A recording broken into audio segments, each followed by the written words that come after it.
Welcome to the Boo-Foons Mystery Investigators. As always, I'm Dan. And I'm Steve. This week, we're delving a little bit into a thing in Harry Potter. Are we indeed?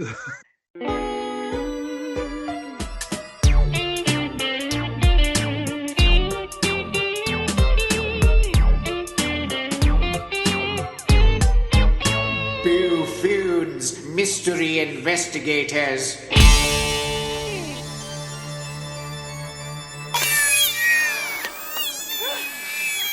Yeah, so a lot of people listening, if they're fans of Harry Potter, will know this particular plant as being a big thing in Harry Potter and one of the most memorable parts of Harry Potter. However, J.K. Rowling did actually take it from real life folklore and mythology. And hold on a second, Dan. Hold on a second. So Today it's going to be a crossover with Gardener's Question Time. Is that what you're saying? Yes, it's going to be a little bit of Gardener's Question Time, or as I like to. I believe I've told you before. Growing up, my grandparents used to always listen to Radio Norfolk, and I can't remember if it was a Saturday or a Sunday, but on one of the days there would be a gardener's time, and you'd have somebody ring in and go, I was wondering if your listeners could help me. I got a plant in the bottom of my garden. It's got a certain shape of green leaf. It's got a few spikes on it. Can anybody tell me what this plant is? And then you get loads of people ringing in going, well, I've got a green spiky plant in my garden and it's called a thistle. Is it a thistle? And they would be talking about, and bearing in mind, this is on the radio and there is no photograph. It's just somebody badly describing a plant that has green leaves. And then eventually they will ring the person back and go, well, we've had a few different ideas about this. They've got people saying it's this. Yeah, well, it's all right, because I had a look at it and I pulled it up now because I heard one of your listeners say that it could be a stinging nettle. It's just a little bit different to normal. So, yes, we are going, yeah. So it's a homage to BBC Radio Norfolk. in a way, the gardening time. But yes. So here we go. So we're going to describe you the plant. You can just imagine what it looks like and tell us if it's round. Yes, okay. Yeah. This is done.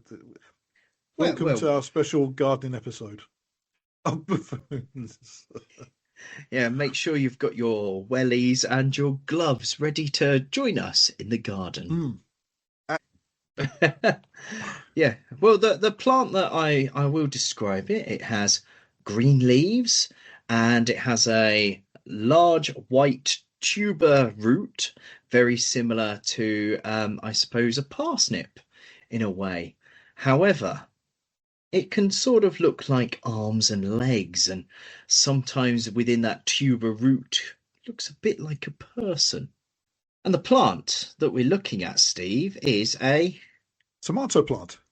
It's a mandrake, Dan, isn't it? It's the mandrake. Well, it's funny you say tomato plant because a mandrake is from the same family as tomatoes, potatoes, deadly nightshades, and all of that type of plant. So, to be fair, you're not far off with saying tomato plant. It's from the same plant family. And there's a bit of botany for you on our gardening special today. A big bit of botany. Yes, so we are indeed looking at mandrakes. So used in Harry Potter, and in Harry Potter was seen in the lesson where they're learning about different plants used for witchcraft and potions, and they all have to wear headphones while they pull it out and it does a really horrible loud scream. And it turns out the mandrake is based on the real life plant mandrake and all of the folklore around mandrakes, which is what we're exploring today. We're actually not exploring it in the Harry Potter world, but we're exploring the real life folklore around a mandrake. This is what I just want to say, that when Dan told me about this idea originally, I thought, this is ridiculous. You can tell he's from the countryside. It's just going to be a bit of a nonsense. But then we started looking into it and realizing this is actually quite interesting. This isn't just your standard ordinary plant, is it? Well, it goes right back about 3,000-4,000 years as being are the most famous magical plant. And it's even been seen in Egypt, where they've had sculptures of it hidden in Egyptian tombs because of the healing properties that they believe the mandrake had. Because it was mentioned in the Eber Papyrus as being an amulet for good luck, but also as an aphrodisiac to treat infertility. And it was used from the 1st century as a sedative and an anesthetic. So much so that Pliny gave his patients a piece of the root to chew on before operations. Because of the toxins and alkalines inside it did have anesthetic properties. It does have anesthetic properties. Well, only because it's almost killing the person who's taking them. Well, yes, it is almost killing the people. I mean, it sounds the most wonderful plant, doesn't it? Because it's hallucinogenic as well. It has it's also a sedative, but it can also kill you. But they also thought it was good for fertility. Yes, This plant has covered everything. Everything positive and negative. I've never seen a plant that's so versatile as a mandrake. yeah. And it can actually, so how it can kill you with the poison side is it causes asphyxiation. And people can be poisoned by eating the mandrake root, and can also cause vomiting and diarrhea. So don't go around and eat bits of mandrake. And Pliny giving his patients a bit of root to nibble on, if they swallowed it, they could have died. Because we know it was used in the last century to kill people by a particular individual. Yes, well, we can jump straight into talking about. I think if we jump straight into the fun parts. Yeah, well, that's Dr. Hawley Harvey Crippen. That's his full name, Dr. Hawley Harvey Crippen. You can see why he turned into a killer with a name like that. I mean, that's definitely a name. That's. And it was, in 1910, he was convicted of killing his wife. And it was found that the way he had killed his wife was by chopping up the roots and essentially gave it to her and poisoned her using the roots in her food. And apparently he also used henbane as well, which is a relative of the mandrake plant. So it was a mix of mandrake root and henbane that he had mixed together and laced in her food or drink, which ended up killing his own wife. So that was in 1910. So it does have very toxic properties. But also, okay, but you know what the latest is on Dr. Crippen, don't you? The fact is that he was jailed because they found a body, and it was assumed it was his wife's body, and now they suspect it wasn't his wife's body. The DNA testing said it wasn't his wife, so he was executed for a body that he may not have had anything to do with. So he was a famous killer, very famous in the country. Made films about him, but there's now the suspicion that he hadn't killed his wife after all. Oh wow! And he just happened to be living in a house that had a body already bricked up behind the wall. Yeah, and also had mandrake and henbane on him as well. Well, he's a doctor. It's got, as we say, it's got medical. We've spoken about this before, isn't it? With the amount of murders and the amount of rat poison people used to have in their houses, where rat poison could have easily been, ingested by people. So the people being executed for murders, which may not have been murders, when you have all these toxic things laying around. Okay, we don't get that anymore. The worst we have in the house now is like bleach or medicines, which have warning labels all over. But you would never get all the household things people used to have laying around, like mandrake. Yeah, well, mandrake was used to treat asthma, arthritis, inflammation, and ulcers. That's why doctors would have mandrake around that sort of period of time to cure all of them. But historically, and it also would apparently cure nagging wives as well. And historically, like Pliny used it as an anesthetic, but also in the Middle East, the Arabs developed a thing called the Spongia somnifera, which was a sponge that was soaked in the juices of mandrake and other plants such as the opium poppy or belladonna, and that was applied. So it was the sponge was soaked in a juice that was mixed of all of those plants, shoved up the nose, and it would cause the patients to sleep. So it was used as an early form of anesthesia and a form of anesthetic. And it was actually used across Europe until the discovery of ether. So it was used as an anesthetic. So a doctor would indeed have mandrake laying around because of its herbalist properties. Yeah. So apparently it's even in the Old Testament, from what I understand. It was used as a treatment for infertility and an aphrodisiac in the Old Testament. Yes, I believe in I read that somewhere in Genesis. In Genesis, yeah. It was treated for the fertility of the wives of Jacob, the 12 tribes of Egypt. No, 12 tribes of Israel even. So it even gets a mention in the Bible. I mean, that's quite impressive for it to appear in the Bible and in Egyptian tombs. Yeah, and in Harry Potter. And in Harry Potter. Yeah. And I guess the interest was because the roots, looking at pictures of the roots, they did resemble a body of arms and legs and other appendages. As we found out from the illustrations going back to those areas, if they thought if you could have a mandrake with a big appendage, yours would grow. Yeah, and to be fair, the tuber root does look a bit like a person, so you can it does look like it has arms and legs, so you can definitely see why they thought it was a little person, especially if it's got these toxins that are hallucinogenic and have toxic properties, hallucinogenic properties. Now, if you were going along pulling up loads of those and getting bits of the toxins into your system, you probably would be going, oh, look, it's a little man. He's got little arms, little legs. Oh, look, he's got a willy as well. Yeah, and you probably would see it as an actual person, wouldn't you? But also you may actually hear the screaming at that point. If you have that much toxins put into your system, you may imagine them screaming. Obviously, we know it doesn't happen, but throughout history, it's been mentioned. The roots scream, like in Harry Potter, when you pull it from the ground. Yeah, which is in European folklore, specifically medieval times. Well, it goes back in European folklore, but it was sort of extended more in the medieval era where the root shrieked when extracted.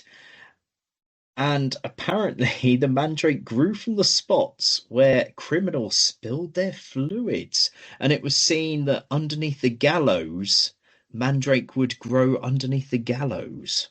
And people who were crucified offered mandrake to aid the demise. And yes, to make it faster. Suffering. Yeah. But there's a whole section here about let me send this to you, Dan. You read this, right? Because let me just drop this to you, because I'm going to let you read this, because it's got words I'm not even going to attempt to pronounce. There you go. Check that out. It should be in your chat there. So in the Christian allegorical bestiary, Physiologus, the chapter on the elephant claims that the male becomes minded to create an offspring. It leads its mate to the growing ground for the female to find the mandragora and come into estrus. The female then brings the root to the male, which in turn becomes inflamed, and they mate, making the female immediately pregnant. So that's in Greek. So that's in that crosses over in Greek mythology and Christian mythology. Yeah. Well, it's in. Sorry. Yeah, I was going to say, yeah, and that thing about the screaming of the mandrake, that where dogs come into it at this point, where you can harvest your mandrake, but you need to have a dog. Do you want to explain what you need the dog for, Dan, when you harvest a mandrake? Yeah, so this is the medieval bit, isn't it, of harvesting the mandrake, which I believe, didn't they call it? Sacrificing the dog. I think That's it it, was literally. sacrificing the dog. So, because the root screams and kills anybody who hears it, what they would do, and this was, well, this goes into Josephus. So, Josephus of Jerusalem. And he was alive in the years 37 to 100. And Josephus came up with a method of how to harvest the mandrake. And Josephus' instruction was that you would get a dog, tie the dog to the root of the plant, you would cover your ears, the dog would there, and you would place a piece of meat just out of reach of the dog. As the dog ran towards the piece of meat, it would then pull up the mandrake, screaming its head off, because that's what they believed it did, is screaming. The scream would then kill the dog, but you would then be able to pick it up safely and harvest it. However, according to Josephus, it was not an easy task for the harvester because as you reach to grab the mandrake, it will move away from you. And this is the bit where Josephus, I really question him here Yes, because me in too. order to stop the mandrake from running away from you as you grab it, you have to pour women's urine or menstrual blood on it because touching the mandrake would cause instant and certain death. So to safely obtain it, and these are the exact words that he wrote about, obviously translated into English, a furrow must be dug around the root until its lower part is exposed. Then a dog is tied to it, after which the person tying the dog must get away. The dog then endeavours to follow him and so easily pulls up the root, but dies suddenly instead of his master. After this, the root can then be handled without fear.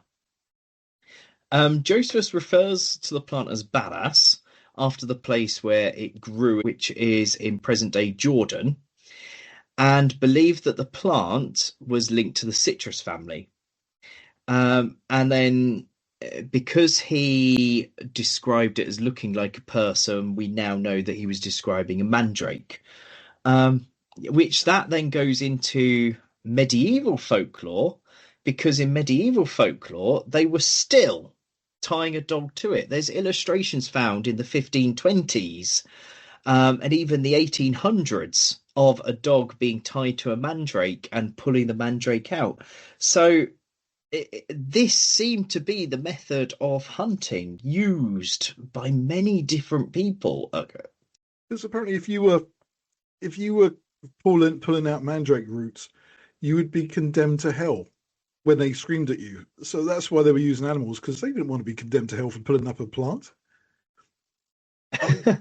So yeah, you'd have to. The animal could be condemned to hell instead. But I just love the way though that you would then make bits of the roots into amulets, which would bring good luck and cure sterility. But it will also condemn you to hell if you pull it up. But it's good luck. Yeah. So Really? it's good luck, but it could also kill you at the same time. Yeah, so you're either going to have lots of babies or you're just going to be dead in hell. Um, so that's where we talk about witchcraft and magic. It became a really big thing in witchcraft and magic. It was the main ingredients for one of the potions that witches needed to be able to fly. It was hallucinatory, remember? It makes you hallucinate. That might Yeah, have something to do with it. but now I need to know what they would put in these flying ointment recipes because they've put mandrake into it.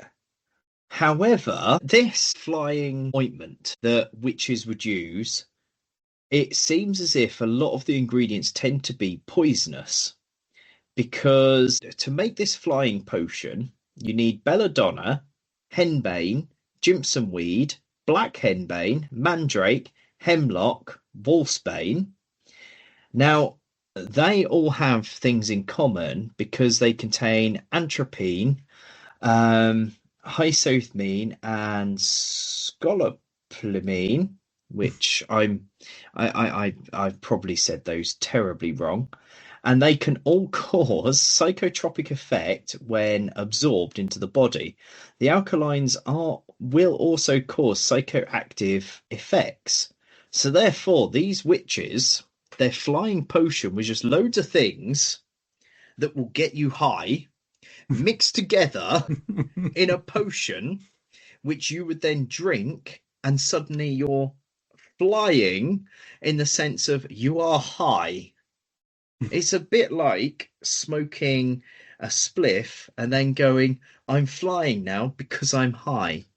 Essentially, they were making drugs, but Yes, apparently those drugs would make them fly. so yeah, absolutely amazing that this one plant can have so many different effects and so much legend just because I reckon the root looked like a little man.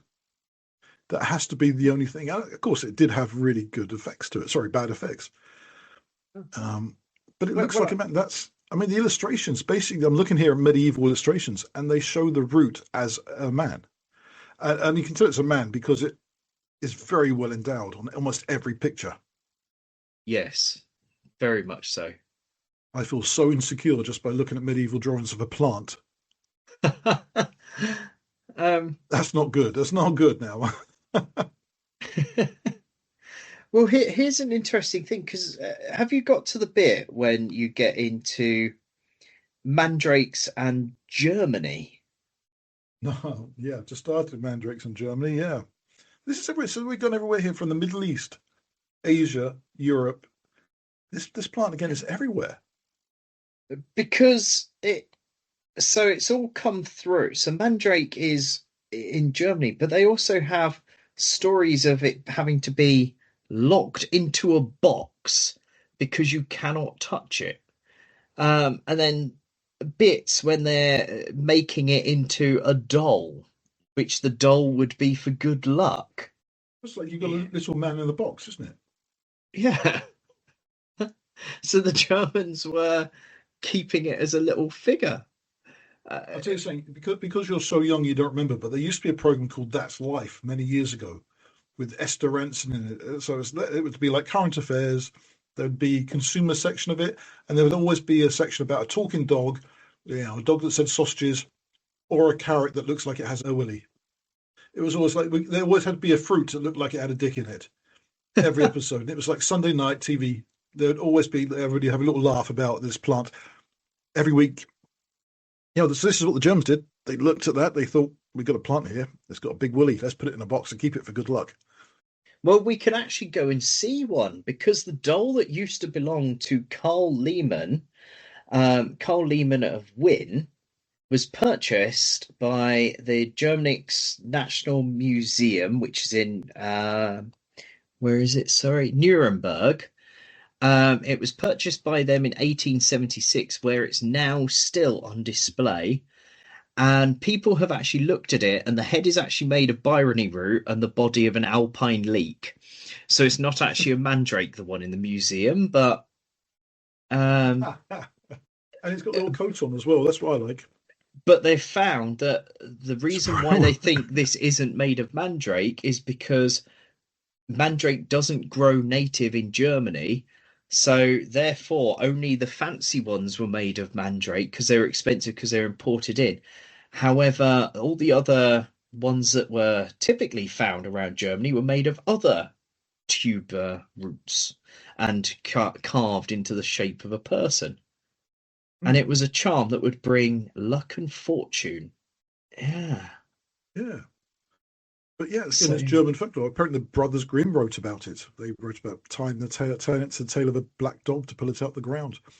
And it's also the German folklore that brought up the mandrake comes to life. It grows from beneath the hanged man where his urine or semen had dripped to the ground. And that's where you. It's quite disturbing that they're the two juices you get from a hanged man in Germany. Yeah. And then they decide to dig it up and eat it. Yes, this is all of this, all based around a plant. A plant. All around a plant, absolutely. And so we've gone from question time, I think, here to Master Chef, because they've got some recipes here where you can wash it in red wine, wrap it in a silk cloth. Oh yeah, you got to bathe in it. What you pay? They hang on a second. They used to dress it in a new white shirt every new moon. The little mandrake. Oh, This is from Brothers Grimm. Oh yeah, this is just crazy. Let's have a look. What? So lots of magic, lots of medicine. It's just this is a lot of history and magic. It's just always used in magic, but being a hallucinogen, being so able to kill somebody. on the botany route, you said as a bit of a joke at the start of this episode, we're looking at tomatoes. Mm. Here's a bit of history around the tomato. When the tomato was introduced to Europe from South America, they were treated with suspicion because they look similar to deadly nightshades. And the tomato was described in early books and things as being a strange type of mandrake. And because of that, people then weren't keen on trying them.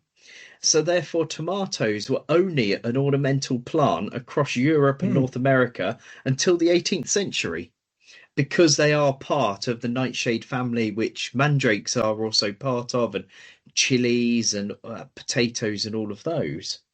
And I've got to disappoint you. I have not been able to find any recipes how to cook with mandrake, so we're not going to see it on MasterChef. There's no safe or approved recipes.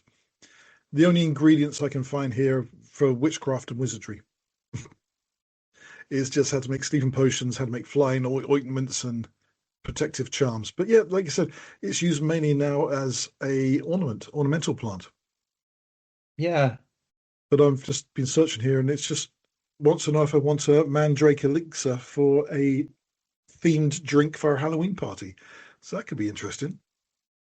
I've heard about parties like that.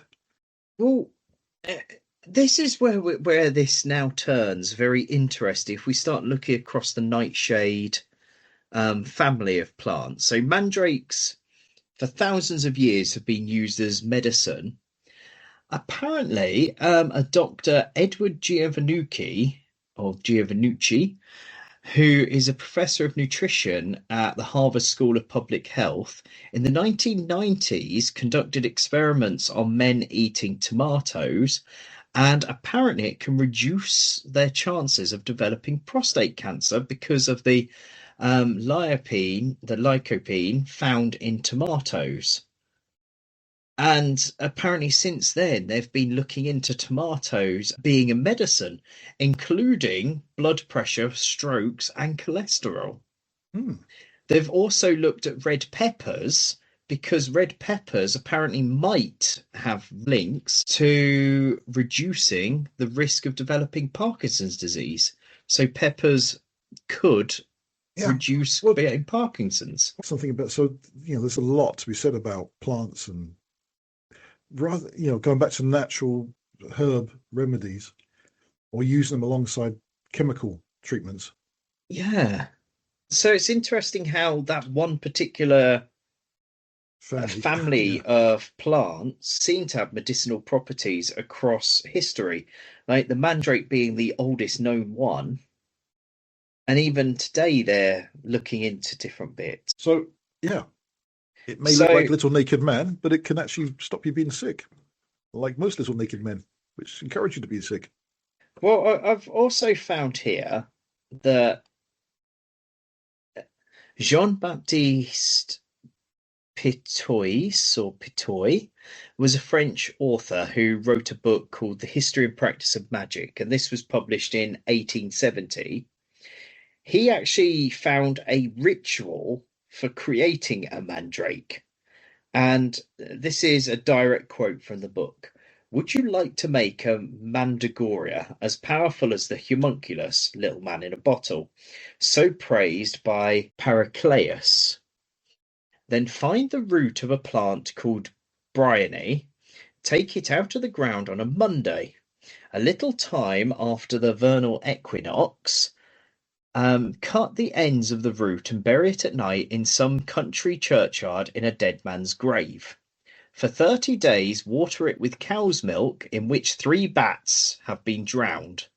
When the 31st day arrives, take out the root in the middle of the night and dry it in an oven heated with branches of verbena.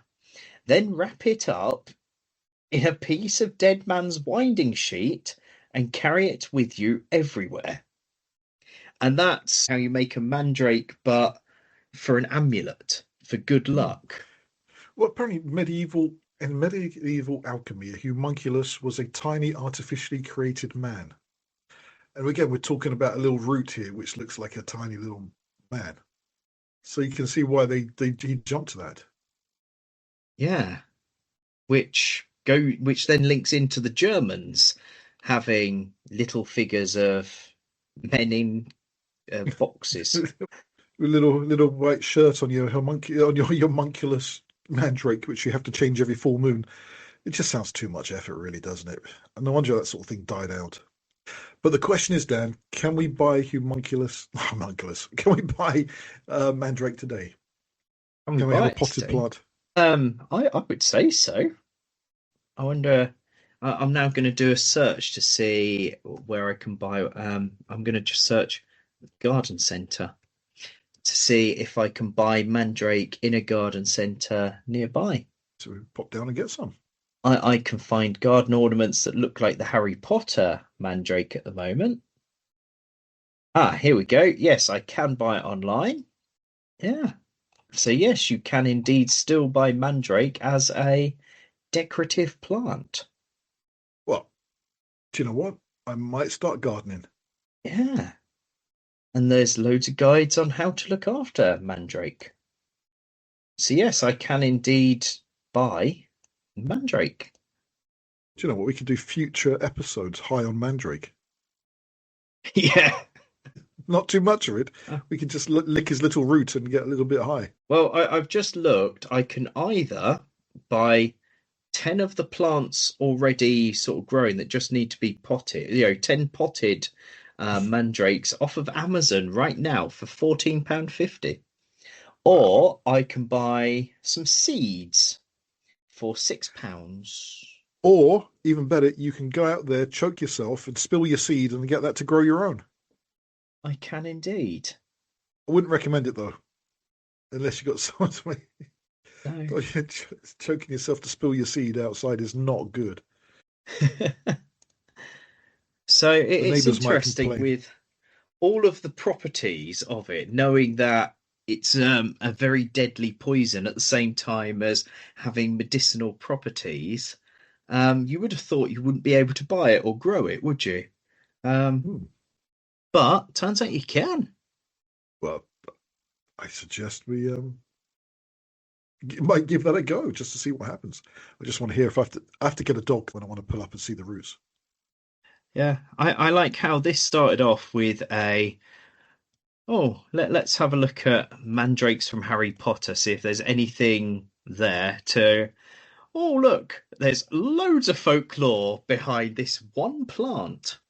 And again, it explains that little bit about witches. We were talking about that sort of thing. The fact is they were playing with a plant, which could make you hallucinate. Yeah, and they mixed it in with other plants that make you hallucinate. And it made them fly. Yeah, I like the fact that, even though crucifixions were just there to punish, people still offered an easy way out with some mandrake juice. Yeah.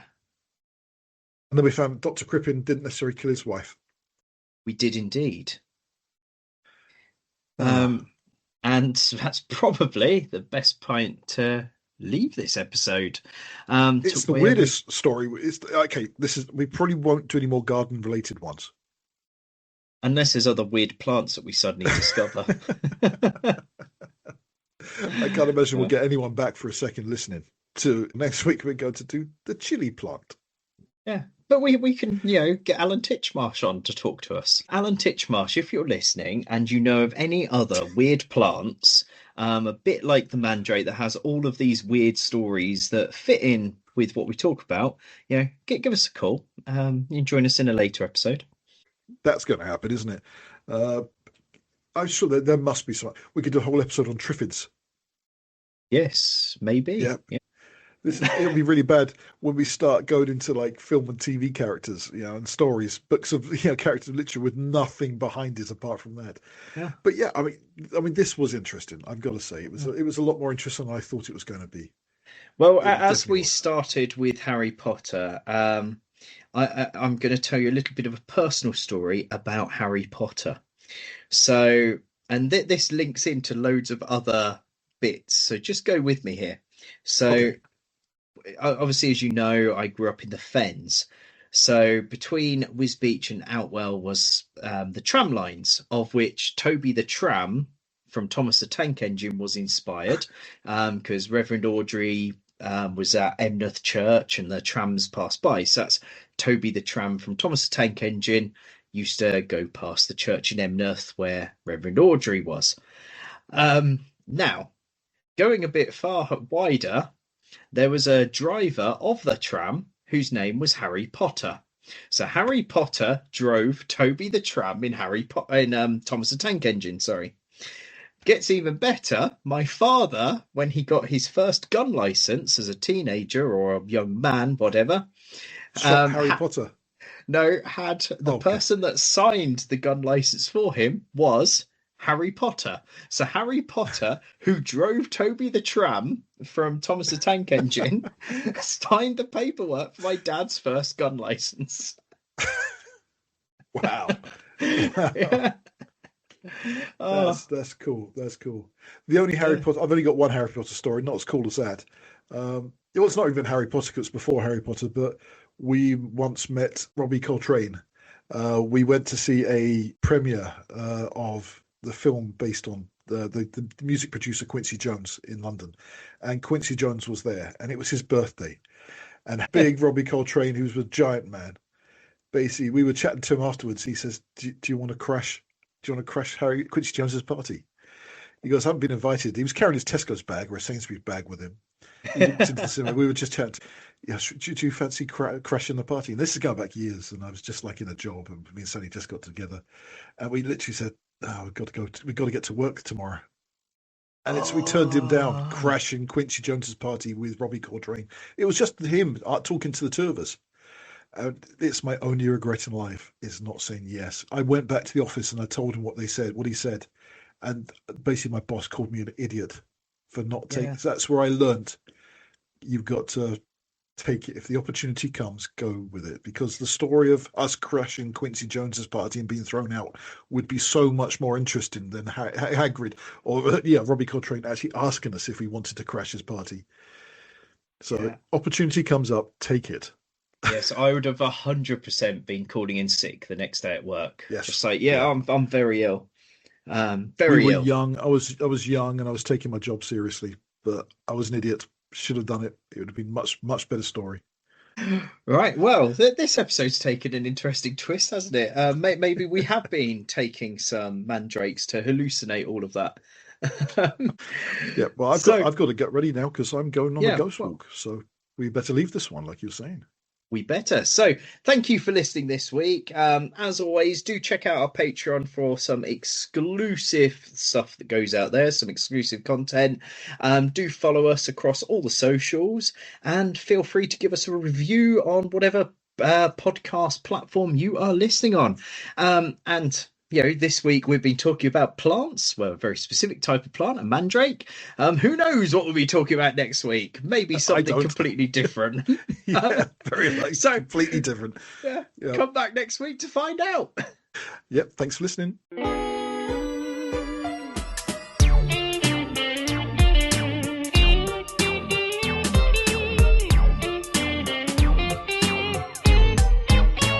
Boo-Foons, mystery investigators.